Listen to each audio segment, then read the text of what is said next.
안녕하세요, 가치남입니다. 5월 28일 목요일 국내 증시가 마감이 되었습니다. 오늘 코스피의 경우 장 초반과 다르게 후반에 약세를 보이면서 보합으로 마무리가 되었죠. 그래서 2028포인트에 마무리가 되었고요. 삼성전자 같은 경우에 약 1% 상승해서 54,400원에 마무리가 된 것을 알 수가 있습니다. 삼성전자도 코스피 흐름과 마찬가지로 장 초반에 굉장히 크게 갭상승을 했죠. 그런데 오후장 되면서 이렇게 하락세로 전환이 되었고, 한 가지 의미 부여를 하자면 그래도 5만원 선은 지켰다. 저는 이 점에 조금 긍정적으로 해석을 하고 싶습니다. 자, 오늘 왜 코스피와 그리고 코스피 대장주인 삼성전자가 장 초반과 다르게 후반으로 갈수록 약한 흐름을 보였는지 제가 이 부분은 조금 뒤에 말씀을 드리도록 할게요. 자, 먼저 코스피의 수급을 살펴보면 오늘 외국인과 기관이 모두 매수세로 돌아왔다. 이 점을 알 수 있고요. 특히 기관 같은 경우에는 지속적인 순매수세로 이어졌던 반면에 외국인은 오후 들어서 매수세가 약간 둔화가 되었다. 이 점을 알 수가 있었습니다. 자, 그리고 삼성전자 같은 경우에는 오늘 외국인과 기관에서 큰 매수세가 나왔죠. 그래서 우리가 코스피 종합주가지수에 비해서 이 점을 조금 더 긍정적으로 볼 수가 있고, 내일이면 5월 마지막 날이거든요. 그래서 다가올 6월에 대한 기대감을 조금 더 높일 수 있는 수급이지 않나, 이렇게 생각을 해봅니다. 자, 그렇다면 우리나라 코스피 증시가 오늘 오전에는 이렇게 상승할 수 있었지만 오후장 들어서 낙폭을 키울 수밖에 없었던 이유에 대해서 여러분들에게 말씀을 드리도록 하겠습니다. 우선 오전장에는 굉장히 긍정적이었는데 이렇게 긍정적일 수밖에 없었던 이유는 저는 두 가지로 압축해서 여러분들에게 말씀을 드릴 수가 있어요. 첫 번째는 한국은행에서 기준금리를 0.25% 인하를 했죠. 지금 기준금리가 0.75%예요. 그런데 0.25%를 한 번 더 낮춤으로써 0.5%까지 낮아졌단 말이죠. 기준금리가 낮아진다는 말은 은행에 돈을 예금해봐야 내가 이득을 볼 것이 없다는 거예요. 예를 들어서 쉽게 설명드리면 내가 은행에 1,000만원을 보관하면 0.5%면 5만원이죠. 은행 이자로 5만원을 주겠다. 이런 말이란 말이죠. 그렇다 보니 기준금리가 낮아지면 은행 예금이라든지 일반인들이 가지고 있던 이런 현금 자산들이 증시로 몰려올 수밖에 없어요. 그래서 기준금리가 낮아진다면 증권주, 그리고 배당을 많이 주는 종목들, 그리고 은행주, 이렇게 세 가지 섹터에서 주가가 상대적으로 오를 수가 있는 거예요. 자, 제가 말씀드렸죠. 기준금리가 낮아지면 예금으로 묶여있던 이런 현금 자산들이 증시로 몰려올 수 있단 말이죠. 그러면 증시와 관련된 증권주들이 오르게 되고, 또 한편으로는 금리가 0.5%인데 삼성전자라든지 우량한 기업들의 배당 같은 경우에는 훨씬 배당 수익률이 좋단 말이죠. 지금 삼성전자가 연간 배당률이 약 3.5%죠. 그리고 코스피에 상장되어 있는 배당을 주는 종목들은 평균적으로 2.5% 정도 유지를 하고 있어요. 그렇기 때문에 배당을 많이 주는 종목들 위주로 자금들이 몰릴 수가 있다, 이렇게 말씀을 드리고요. 자, 그러면 배당을 많이 주는 종목들에는 대체적으로 뭐가 있느냐? 은행주가 있죠. 은행주가 코스피 평균 배당 수익률에 비해서 상대적으로 꽤 높아요. 물론 삼성전자보다도 대부분이 높거든요. 잠깐 자료를 한번 볼게요. 자, 하나금융지주 같은 경우에는 연간 배당 수익률이 지속적으로 늘고 있죠. 제일 오른쪽에 있는 게 올해 2020년인데 약 6.8%로 예상을 하고 있고요. 신한지주 같은 경우에도 올해 5.65%, KB금융 같은 경우에도 약 6.15%로 전망을 하고 있습니다. 때문에 코스피 중에서도 배당을 많이 주기 때문에 오히려 예금보다는 주식시장으로 자금이 몰려올 텐데, 이 자금들이 그 중에서도 은행주 쪽으로 몰릴 수 있기 때문에 장 초반에 비교적 은행주와 관련된 종목들이 굉장히 많이 상승을 했었다. 이 점을 알 수가 있습니다. 자, 그리고 두 번째로 장 초반에 코스피가 크게 상승할 수 있었던 이유는 어제 발표된 기사인데, 미국 기업인 마이크론 테크놀로지의 반도체주가 상승을 했어요. 그런데 상승할 수 있었던 이유가 3분기 실적이 예상보다 개선이 될 것이라고 전망을 하고 발표를 하는 바람에 이 기대감으로 주가가 크게 상승을 했거든요. 자, 어제 8% 정도 이렇게 크게 상승하다 보니 국내에 특히 삼성전자라든지 SK하이닉스 주가가 장 초반에 크게 급등을 하고 시작을 했던 거죠. 일단 마이크론 테크놀로지 같은 경우에는 메모리 반도체 사업을 중점적으로 영위하는 기업인데, 삼성전자와 경쟁하는 D램 시장에 있어서는 세계 점유율이 3위예요. 그리고 낸드 플래시, 이 부분에 있어서도 4위를 유지하고 있는데 글로벌 기업이죠.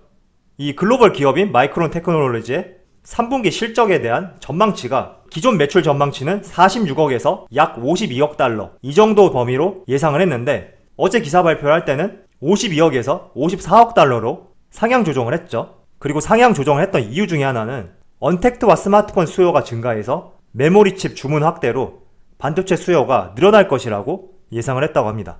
제가 여러분들에게 항상 말씀을 드렸죠. 삼성전자 같은 경우에는 2분기까지는 실적이 굉장히 어두워요. 하지만 3분기에 대한 실적이 얼마나 덜 둔화가 되고 혹은 조금의 개선이 될 조짐이 보인다고 한다면 주가는 상승할 수 있으니까 이 부분을 집중해서 한번 지켜보자 이렇게 말씀을 드렸어요. 그래서 기준금리 인하라든지 3분기 특히 마이크론 테크놀로지의 메모리 반도체의 3분기 매출에 대한 긍정적인 해석 이런 것들로 인해서 주가가 장 초반에는 크게 상승을 했다 이렇게 말씀을 드리고요. 반대로 그러면 왜 이렇게 잘 나가던 증시가 오후가 되면서 이렇게 크게 빠질 수 있었는지 말씀을 드리도록 하겠습니다.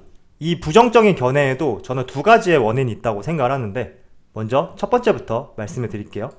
자, 어제 코로나 신규 확진자 수가 79명으로 상당히 많이 늘었어요. 보통 늘어났다고 하더라도 30명대 그리고 40명 초반 이렇게 유지를 하였는데 어제는 약 80명 정도로 부담스러운 수치로 집계가 되었단 말이죠. 그렇다 보니 이 부분이 상대적으로 부담으로 작용이 되어서 우리나라 증시에도 반영이 되었다 이렇게 생각을 하고 있고요. 이것보다 더 중요한 이유 중에 하나는 바로 홍콩 국가보안법이죠. 자, 오늘 홍콩 보안법이 오후 4시에 표결이 강행이 된다고요. 이 때문에 우리나라 증시뿐만 아니라 홍콩 항생지수라든지 그리고 미국 선물이 하락을 하고 있죠. 만약에 우리나라 증시만 오후장 들어서 하락을 하였다면 어쩌면 코로나 확진자 수로 인해서 증시가 크게 출렁이고 있다 이렇게 생각을 할 수도 있어요. 하지만 오후장 이후부터 국내 증시뿐만 아니라 홍콩 항생지수라든지 미국 선물지수 모든 지수들이 다 하락을 하고 있거든요. 그렇다는 것은 글로벌적인 영향이 더 크다 이렇게 생각을 하고 있고 글로벌적인 영향이라고 한다면 결국에는 미중 분쟁밖에 없거든요. 제가 여러분들에게 항상 말씀을 드렸죠. 이제부터는 우리나라 증시에 부담으로 작용될 부분은 코로나보다는 미중 갈등이다. 그래서 미중 갈등을 유심히 우리가 지켜볼 필요가 있다 이렇게 말씀을 드렸어요. 그래서 오늘 4시에 홍콩 보안법 제정이 표결 강행될 것으로 보고 있단 말이죠. 만약에 이렇게 표결 강행이 된다면 미국에서도 분명히 또 중국을 때릴 거란 말이에요. 그렇다면 중국 측에서도 반격을 하겠죠. 항상 이런 희소게임, 미중 갈등 이런 것 때문에 우리나라 증시가 그 사이에서 많이 휘청일 수 있고 우리나라뿐만 아니라 실시간 미국 선물이라든지 홍콩 항생지수 모든 국제적인 지표들이 다 하락을 하고 있다 이렇게 저는 생각을 하고 있습니다. 자, 참고로 홍콩 보안법이 뭔지 간단하게 여러분들에게 말씀을 드릴게요. 홍콩 보안법이라는 것은 홍콩 내에서 벌어진 분리, 전복, 도모 활동에 대한 처벌을 강화하고 홍콩 문제에 대한 외부 간섭을 금지하는 내용이 담겨 있다 이런 의미거든요. 한마디로 홍콩에서 벌어지는 일들을 중국에서 간섭하겠다 이런 말입니다. 그런데 사실 홍콩이 영국으로부터 독립하면서 영국과 합의했던 내용 중에 하나가 홍콩 주민들이 향후 50년간 자본주의 체제를 누릴 수 있도록 영국과 합의를 하였거든요. 그런데 이런 합의사항이 50년도 되기 전에 지켜지지 않을 것 같으니까 홍콩에서도 시비가 자꾸 일어나고 있고 미국 측에서는 홍콩 금융자산이 대부분 미국 측 자산이란 말이죠. 그리고 전 세계 패권을 잡고 있고 또 한편으로는 트럼프 대통령의 재선 문제도 있고 이러한 복합적인 문제 때문에 지속적으로 중국을 때리고 있는데 이번 홍콩 보안법이 중국을 더욱더 강하게 때릴 수 있는 하나의 촉매제가 될 수 있기 때문에 지금 세계 증시가 오후장 들어서 요동을 치고 있다 이렇게 말씀을 드리고 싶습니다.